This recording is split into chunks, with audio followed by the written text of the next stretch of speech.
Doctor Vivek Bindra, आप तो बहुत खूबसूरती के साथ बजट को एक्सप्लेन करते हैं, फाइनेंशियल इश्यूज को एक्सप्लेन करते हैं। डॉक्टर विवेक बिंद्रा, मैं सीए को सुन रहा था और अगर मैं बात करना चाहता हूं कि इन रन अप टू बजट जो अब आने वाले कुछ ही घंटों बाद पेश होने वाला है, less than 16 hours to go, इसमें एक शब्द का प्रयोग किया डॉक्टर विवेक बिंद्रा जी आज सीए ने कि हम पार्टिसिपेटिव डेवलपमेंट में और पार्टिसिपेटिव इकोनॉमिक ग्रोथ में विश्वास रखते हैं। अब जो एक क्षेत्र जिसमें काफी लोगों का कल बजट में नजर होगी वो है कृषि क्षेत्र, एग्रीकल्चर। इसमें सीए ने यह कहा है कि जो निजी निवेश है वो एग्रीकल्चर में पिछले 8 सालों में जितना बढ़ा वो पिछले 20 सालों में कंपैरेटिवली उतना नहीं बढ़ा है।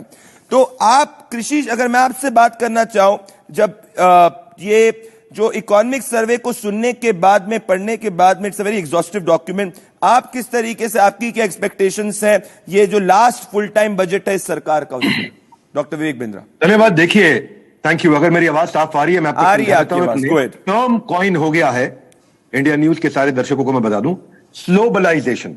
एक होता है ग्लोबलाइजेशन, इंटरनेशनल इकोनॉमिक एक्टिविटी पूरी स्लो चल रही है। पहले मैक्रो समझ लेते हैं, दुनिया भर में नौकरियां गई है बहुत तेजी से पैंडेमिक के बाद, प्राइसेस बढ़े, इन्फ्लेशन बढ़ा है, यूक्रेन और रशिया के वॉर का बहुत इफेक्ट रहा है, जियोपॉलिटिकल इश्यूज रहे हैं, इंटरेस्ट रेट 0.5% से 4.5% हो गया 9 महीने में अमेरिका के अंदर।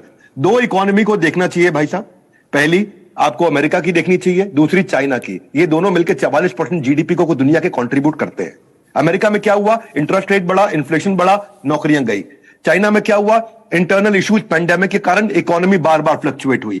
ये 44% दुनिया की जीडीपी को कंट्रीब्यूट करते हैं, इससे कंजम्पशन पे इंपैक्ट हुआ।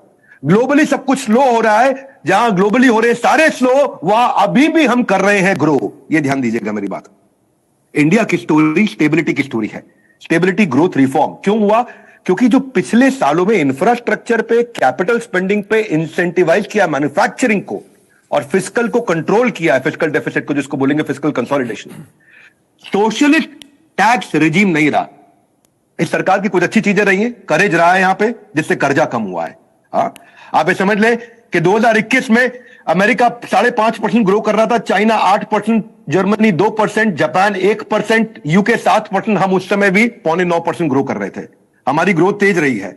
2022 में भी हम इन सबके मुकाबले हाईएस्ट ग्रोथ पर रहे हैं। 2023 में सबका हाल बुरा है। यूएस 1%, चाइना 4%, जर्मनी माइनस में चला गया, जापान 1%, यूके 0.5%, हम अभी भी 6.25% ग्रो कर रहे हैं। तो जिसने आपको कहा वो ठीक कहा, आसपास का हाल बेहाल है, लेकिन अपनी चाल अभी भी बेमिसाल है, क्योंकि यहां इंफ्रास्ट्रक्चर पे काफी अच्छा पैसा लगा है, जिसका मल्टीप्लायर इफेक्ट होता है। पीएम गति शक्ति का ऑनगोइंग इंपैक्ट है। ये जो 7 चीजें होती है ना, road, rail, airport, mass transport वगैरह। अब मैं आपको बता देता हूं भैया, अगर ये सड़कें, ये इंफ्रास्ट्रक्चर ठीक नहीं होगा, जर्मनी भी इसीलिए हारा था क्योंकि जर्मनी की टीम मजबूत थी, लेकिन लॉजिस्टिक्स, वेपन का सप्लाई नहीं हुआ, आर्टिलरी का सप्लाई नहीं हुआ, वो हार गया। जहां पड़ोसी देश हो रहे हैं फेल, अपने दियों में अभी भी बचा हुआ बहुत तेल। मैं आपको समझा देता हूं, यहां पे हमने कोविड में भी अच्छा काम किया, पीछे कुछ चीजें अच्छी रही। जीएसटी में हमारा कलेक्शन हाईएस्ट रहा है पिछले बहुत समय में, और 15% इस साल भी हाईएस्ट रहा है हमारा जीएसटी कलेक्शन। जिधर देखो आजू बाजू में श्रीलंका बर्बाद हो गया, रॉक बॉटम पे चला गया, फ्यूल फूड शॉर्टेज हो गया, वहां पे इंटरनेशनल लोन बढ़ गए, प्रेसिडेंट उनका भाग गया देश से, करेंसी उनकी डिवैल्यूएट हुई है। आप देख रहे हैं इन्फ्लेशन रेट वहां पे 302% बढ़ा है। अपन बांग्लादेश से भी प्रभावित नहीं हुए, वहां पे high inflation, export demand export पे चलता था, बांग्लादेश खत्म हो गया, रेमिटेंस आने बंद हो गए, यानी कि बांग्लादेश भी खराब चल रहा है। साउथ एशिया में सबसे ज्यादा जो खराब चला वो है पाकिस्तान। यूएन कहता है कि साउथ एशिया, वर्ल्ड बैंक कहता है सबसे ज्यादा खराब पाकिस्तान रहा है। तो पाकिस्तान के पास केवल 4 बिलियन का फॉरेक्स बचा है। मेरे भाई लोग, आपको बता देता हूं, ये केवल 3 हफ्ते का इंपोर्ट कर सकते हैं। पाकिस्तान बैंकरप्ट हो चुका है, 31% उनकी करेंसी भी डिवैल्यू हुई है, उनका इन्फ्लेशन 88% बढ़ा है, पेट्रोल डीजल सबसे ज्यादा महंगा है। उसके मुकाबले हम लोग का करेंसी डिवैल्यूएशन केवल 9% हुआ है। हम लोग इन्फ्लेशन रेट 4.25% रिड्यूस कर गए हैं, यानी कि और अच्छे हो गए हम लोग। हमारे फॉरेक्स रिजर्व इस समय दुनिया में 6ठे नंबर पे सबसे ज्यादा है। भारत इस समय अच्छी स्थिति पे है। मैं भी आपको कहना चाहता हूं, एक साल में बहुत कुछ हो सकता है, हमारे देश में हुआ है। मेरा भी फैट कम हुआ है। पहले पिछले बजट पे आज के दिन मेरा वजन था 105 किलो, इस बजट पे आज के दिन मेरा वजन है 75 किलो। तो ये कहना ठीक नहीं होगा कि एक साल में बहुत कुछ नहीं किया जा सकता है।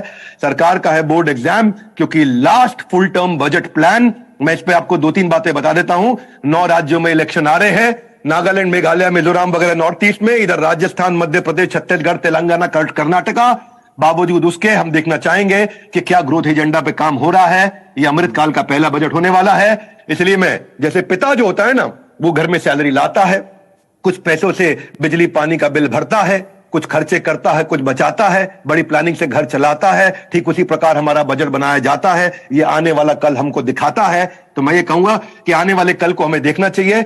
मेरी नजर में एमएसएमई पे काम होना चाहिए। अगर आप मुझसे सुझाव मांगे, 13 करोड़ एमएसएमई हमारे देश में जो 45% मैन्युफैक्चरिंग आउटपुट को कंट्रीब्यूट कर रहे हैं, 30% हमारे देश के जीडीपी को कंट्रीब्यूट कर रहे हैं और 40% हमारे देश के एक्सपोर्ट को कंट्रीब्यूट कर रहे हैं वो 13 करोड़ छोटे व्यापारी।